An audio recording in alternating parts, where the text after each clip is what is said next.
mga nangyayari po, digdi ano na issue sa Naga, particularmente sa mga nagkakagaragan, ano po ito ang ginigibo din sa agi para mas makakusog pa na peace and order digdi sa barangay po nito? Sa po dyan, syempre, si regular na robing, ito pong madagdagan sa robing ka, 24/7. Actually po, ang satuyo pong barangay Tanod, ang duty po nila 24/7, shifting, tulong shifting po iyan. Kaya po mayong oras sa pagkatang Tanod, hindi sa barangay particular. And ang satuyo pong robing is day po siya fixed. Kumbaga, iba-iba po ang oras. Pangalawa po, si installation po kung sa tuyang CCTV. Uga po katang 64 CCTV cameras po dito sa tuyang barangay. And si plano na po madagdagan pa iyan para po talagang sa mga internal streets pa and sa mga alanganin na lugar, malaagan ka. And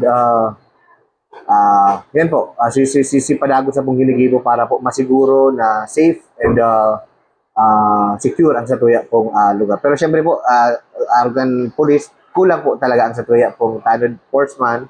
And kaya po si Bagirumdum ta sa mga tao na talaga po ipasiguro ang sa indang harong, pasiguro po ang sa indang buhay. Kumbaga po, kung sakaling alanganin talaga po, day pagtaon ng pagkakataon ang mga may balak na maraot na mangyari po.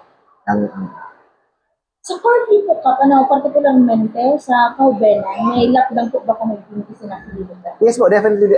Padagos po ang satuyang coffee for minor at si Big Ransi po nga ni.